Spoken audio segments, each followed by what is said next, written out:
लुपिज़ाइम plus, इसका pro body formula आपके digestive system को नेचुरली बैलेंस करने में मदद करता है। लुपिज़ाइम प्लस, आपका पाचन रहे इन कंट्रोल।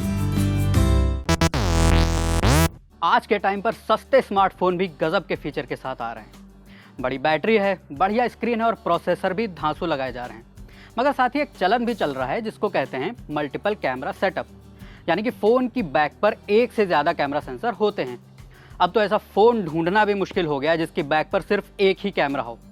पर आप पूछेंगे कि इसमें दिक्कत क्या है? जितने ज़्यादा कैमरा कस्टमर के लिए उतना ही बढ़िया, लेकिन ऐसा होता नहीं है।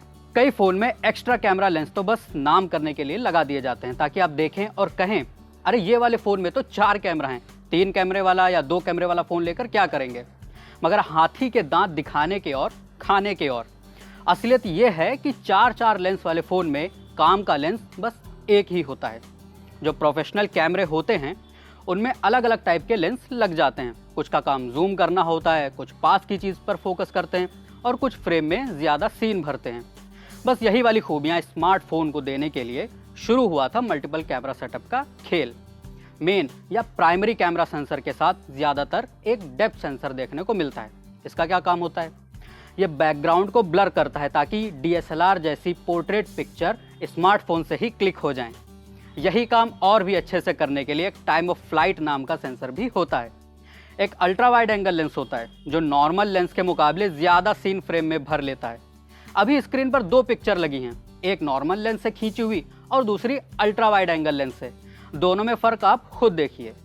ऐसा ही एक टेलीफोटो लेंस होता है जो फ़ोन को ऑप्टिकल जूम की खूबी देता है, मतलब कि आप बिना पिक्चर की क्वालिटी को खोए हुए जूम करके फ़ोटो क्लिक कर लें। पिछले साल से तो पेरिस्कोप स्टाइल के भी लेंस आने शुरू हो गए हैं। ये बिल्कुल दूरबीन की तरह काम करते हैं। फ़ोन में अंदर की तरफ लेंस को बेड़ा बेड़ा रखा जाता है। इससे 5 गुना से लेकर 100 गुना तक जूम करने में मदद मिलती है।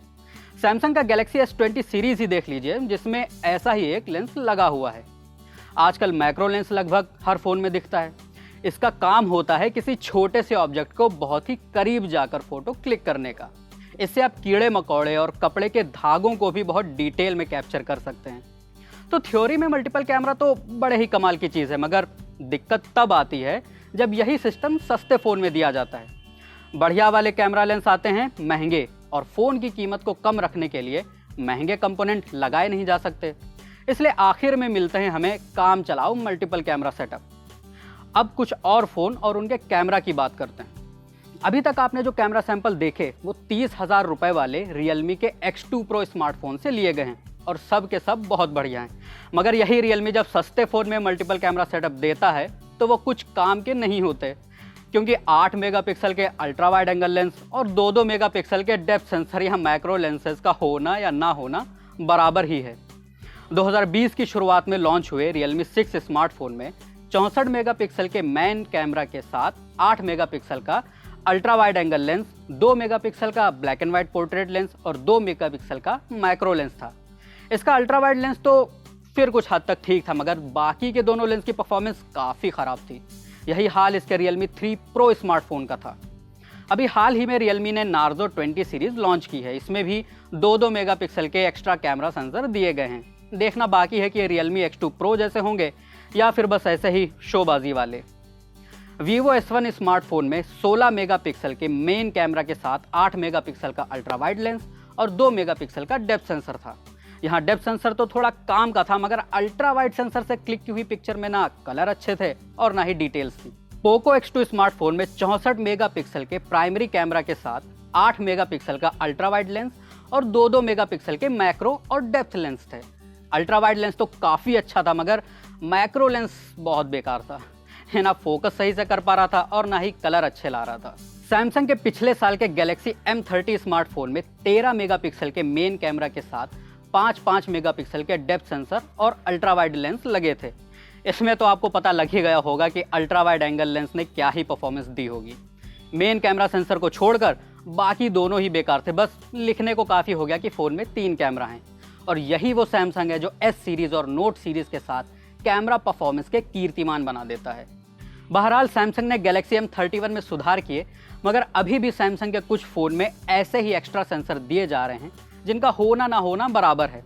इसी तरह मोटोरोला, इन्फिनिक्स, ओप्पो, शाओमी और ऑनर के कुछ फ़ोन में भी बेकार के एक्स्ट्रा कैमरा लेंस दिए रहते हैं। तो क्या सारे सस्ते फ़ोन के मल्टीपल कैमरा बेकार हैं? नहीं, ऐसा भी नहीं है।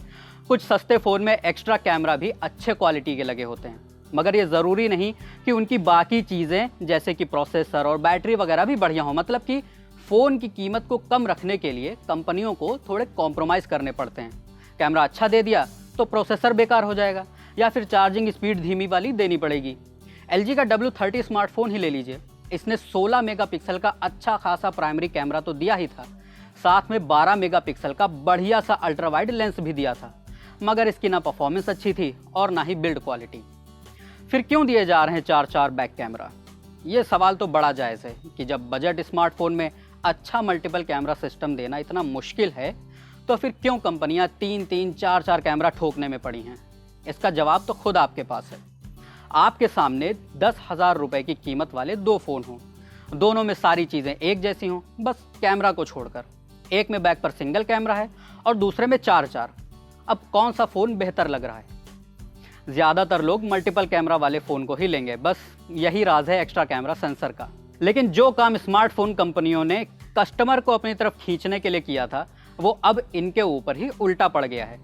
ये एक बार 4 कैमरा दे चुके हैं, इसलिए नए फ़ोन में 4 कैमरा देना मजबूरी बन गया है। वरना लोग कहेंगे कि नए वाले फ़ोन में तो कम कैमरा हैं, यानी कि पुराने वाले जितना अच्छा नहीं है। तो बस यही राज है। मेरा नाम है फैसल और अगर आप हमें फेसबुक पर देख रहे हैं तो हमारे पेज को लाइक करिए और यूट्यूब पर देख रहे हैं तो हमारे चैनल को सब्सक्राइब कीजिए। देखते रहिए द लल्लन टॉप।